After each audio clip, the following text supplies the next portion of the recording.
नमस्कार दोस्तों, कल से मध्य प्रदेश में होंगे 10 बड़े बदलाव। सीएम मोहन ने बुलाई बैठक, बजट में होगी ये 10 बड़ी घोषणा। आइए जानते हैं मध्य प्रदेश की बड़ी खबरें। आज की पहली खबर, 1 जून से ड्राइविंग लाइसेंस के लिए नहीं लगाने होंगे। आरटीओ के चक्कर 1 जून से नए परिवहन नियम लागू हो रहे हैं। इसके बाद ड्राइविंग लाइसेंस लेने के लिए सिर्फ आरटीओ में ही टेस्ट नहीं देना होगा। अब ड्राइविंग लाइसेंस टेस्ट पास करने में ज्यादा झंझट नहीं होगा। आप सरकार द्वारा मान्यता प्राप्त विशेष निजी संस्थानों में भी ड्राइविंग टेस्ट दे सकते हैं। इससे ड्राइविंग लाइसेंस बनवाना आसान हो जाएगा।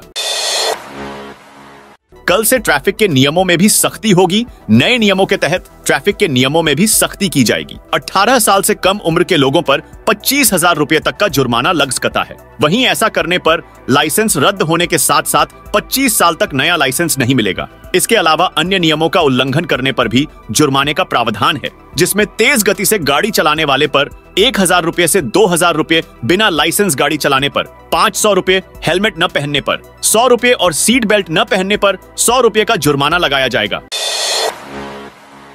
14 जून तक फ्री में आधार कार्ड अपडेट की सुविधा। Unique identification authority of India यानी यूआईडीआई के अनुसार अगर आपने 10 साल से अपना आधार कार्ड अपडेट नहीं किया है तो 14 जून तक फ्री में आधार कार्ड अपडेट कर सकते हैं। यूआईडीआई पोर्टल पर आधार कार्ड अपडेट करने की सुविधा फ्री में दी जा रही है। हालांकि 14 जून को बाद इस काम के लिए आपको पैसे देने पड़ सकते हैं। ये काम आप आधार सेंटर पर जाकर भी कर सकते हैं। अगर आप आधार सेंटर पर जाकर आधार कार्ड अपडेट करवाते हैं तो आपको 50 रुपए फीस के तौर पर देना होगा, जबकि यूआईडीआई पोर्टल पर कोई चार्ज नहीं देना होगा। जून में कुल 12 दिन बैंकों की छुट्टियां। जून महीने में बकरीद, वट सावित्री व्रत समेत अलग अलग त्योहारों और साप्ताहिक छुट्टियां के चलते कई दिनों के लिए बैंक बंद रहने वाले हैं। Reserve bank of India RBI की ऑफिशियल वेबसाइट पर दी गई जानकारी के मुताबिक जून में कुल 12 दिन बैंकों की छुट्टियां रहने वाली हैं। देश में 7वें चरण के लोकसभा चुनाव के मद्देनजर 1 जून को कई राज्यों में भी बैंकों की छुट्टी रहने वाली है। जब बैंक बंद रहेंगी तो इस दौरान आप बैंकिंग से जुड़ा कोई काम नहीं कर पाएंगे। इसलिए आप बैंक से जुड़े जरूरी काम जल्द से निपटा लें ताकि आपको किसी भी असुविधा का सामना ना करना पड़े। पेट्रोल डीजल सहित एलपीजी सिलेंडर की कीमतों में बदलाव। हर महीने की पहली तारीख को रसोई गैस सिलेंडर की कीमतें तय की जाती हैं। 1 जून को तेल कंपनियां गैस सिलेंडर की नई कीमतें तय करेंगी। मई में कंपनियों ने कमर्शियल सिलेंडरों की कीमतों में कमी की थी। अब उम्मीद है कि कंपनियां जून में भी एक बार फिर सिलेंडर की कीमतों में कमी कर सकती है। वहीं हर दिन की तरह 1 जून को भी पेट्रोल डीजल की कीमतों में बदलाव देखने को मिलने वाला है। आइए जानते हैं आज की ताजा और बड़ी खबरें। आप मध्य प्रदेश के कौन से जिले से इस वीडियो को देख रहे, कमेंट में जरूर बताइए। एमपी में कल से आंधी बारिश का अलर्ट। आज से गर्मी के तेवर थोड़े कमजोर हो जाएंगे। आईएमडी भोपाल के वैज्ञानिक अरुण शर्मा ने बताया कि शुक्रवार को ग्वालियर, निवाड़ी समेत 18 जिलों में लू का येलो अलर्ट जारी किया गया है। मध्य प्रदेश में 15 से 20 जून के बीच मानसून की एंट्री हो जाएगी। मौसम वैज्ञानिक अरुण शर्मा ने बताया कि केरल में साउथ वेस्ट मानसून ने दस्तक दे दी है। नागालैंड, अरुणाचल प्रदेश, मणिपुर और मिजोरम में मानसून आ चुका है।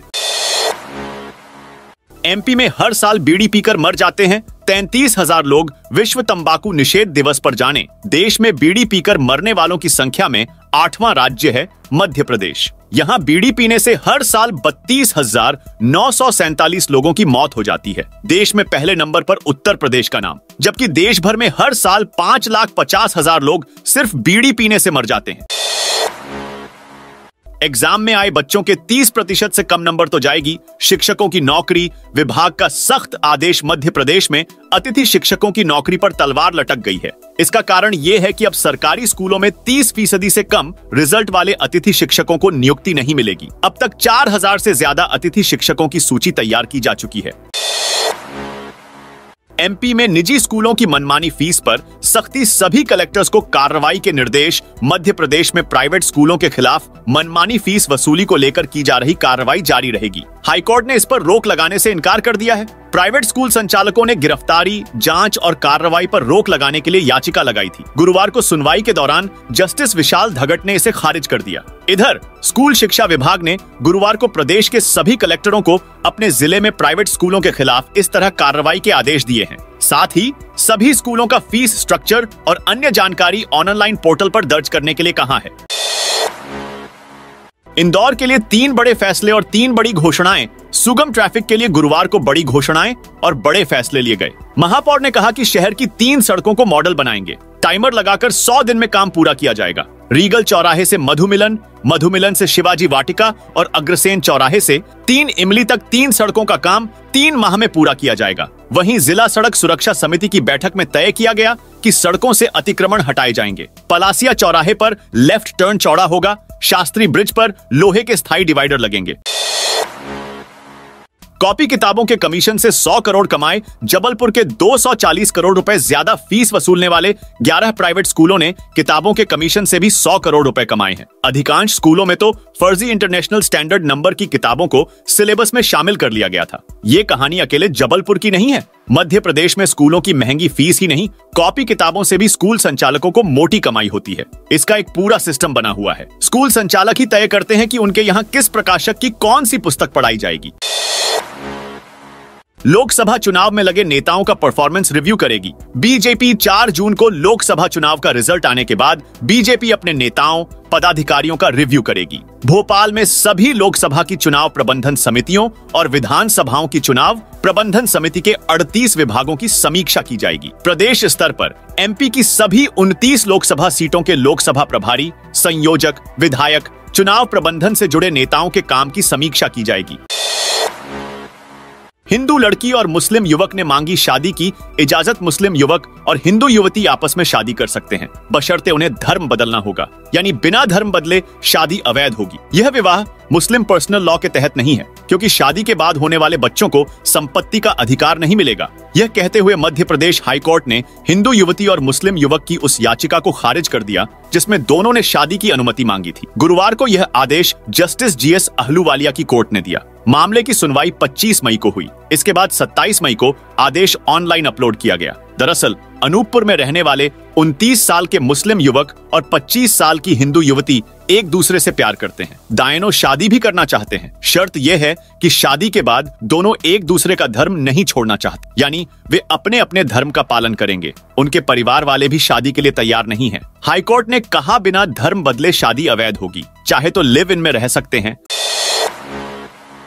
नागरबेड़ा आइलैंड में बनेगा वाटर पार्क, सी प्लेन चलेगा। मध्य प्रदेश पर्यटन बोर्ड ने खंडवा में इंदिरा सागर बैकवाटर के टापुओं को डेवलप किया। खासकर हनुवंतिया टापू और जलाशय में ही 10 किलोमीटर दूर बसा नागरबेड़ा आइलैंड। अब नागरबेड़ा आइलैंड में उत्तराखंड की एक कंपनी का डेवलपमेंट का जिम्मा सौंपा गया है। निःशुल्क देख सकेंगे वीआर से भस्मारती श्री महाकालेश्वर मंदिर समिति ने देश में पहली बार 3D तकनीक के माध्यम से गर्भगृह से साक्षात दर्शन की अनुभूति वाली सुविधा शुरू की गई। यह सुविधा अब उज्जैन के निवासियों के लिए श्री महाकालेश्वर मंदिर में 3 से 30 जून तक निःशुल्क उपलब्ध करवाई जाएगी। फायर सेफ्टी सर्टिफिकेट नहीं देने पर अब लगेगा जुर्माना। बढ़ती आग की घटना के बाद भी फायर सेफ्टी प्रमाण पत्र नहीं होने वालों के खिलाफ सख्त कार्रवाई होगी। नगरीय प्रशासन एवं विकास आयुक्त भरत यादव ने प्रदेश के सभी कलेक्टर, आयुक्त नन्नी को आदेश दिए हैं कि समय सीमा में फायर प्लान सबमिट नहीं करने वालों पर 1 साल तक प्रतिदिन 5 रुपए का अर्थदंड लगाया जाए। 1 साल बाद पर 1000 रुपए से अर्थदंड लिया जाए। कुल मिलाकर 16 फरवरी 2023 से 29 मई 2024 तक फायर प्लान सबमिट नहीं करने वाले भवन मालिक और संचालकों से 2,86,500 रुपए की राशि वसूल की जाए। कलेक्टर ने दिया नोटिस, सरकार नहीं, ठेकेदारों को भरने होंगे। शताब्दीपुरम में खदानों के गहरे गड्ढे। शताब्दीपुरम के पास गहरी खदानों का भराव अब सरकार नहीं, बल्कि यहां खनन करने वाले ठेकेदारों को ही ये गड्ढे भरवाने होंगे। मप्र खनिज विभाग की सख्ती के बाद अब इस मामले में कार्रवाई शुरू की गई है। कलेक्टर रुचिका चौहान ने पट्टाधारियों को नोटिस जारी करते हुए निर्देश दिए हैं कि वे गड्ढों का नियमानुसार भराव कराएं, अन्यथा वसूली की जाएगी।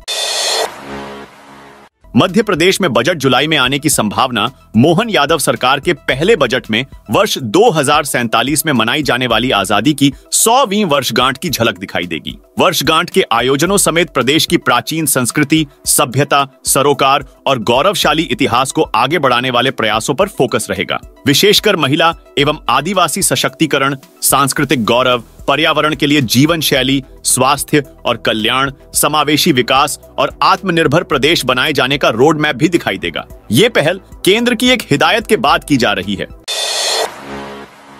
आंगनबाड़ी केंद्र सुबह 7 से 11 बजे तक खुलेंगे। भिंड में भीषण गर्मी को देखते हुए आंगनबाड़ी केंद्रों के समय में बदला कर दिया गया है। यह आदेश भिंड कलेक्टर संजीव श्रीवास्तव ने गुरुवार की शाम को जारी किया गया है। अब आंगनबाड़ी केंद्र जिले भर में सुबह 7 से 11 बजे तक खुलेंगे।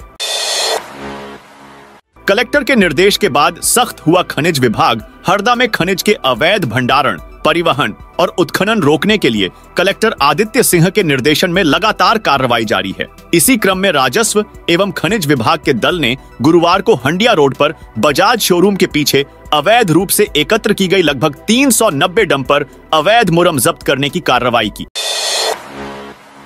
रेलवे में टीसी बनाने का फर्जीवाड़ा, छात्रों से लाखों ठगे। इंदौर में रेलवे और मेडिकल कॉलेज में नौकरियों के नाम पर बड़ा फर्जीवाड़ा सामने आया है। आरोपियों ने छात्रों से नौकरी के नाम पर लाखों रुपए ठग लिए। आरोपी इतने शातिर थे कि उन्होंने छात्रों को बाकायदा कई महीनों तक ट्रेनिंग भी दिलाई और फिर नियुक्ति पत्र भी दे दिए। आरोपियों के गायब होने के बाद छात्रों को शक हुआ तो मामले का खुलासा हुआ।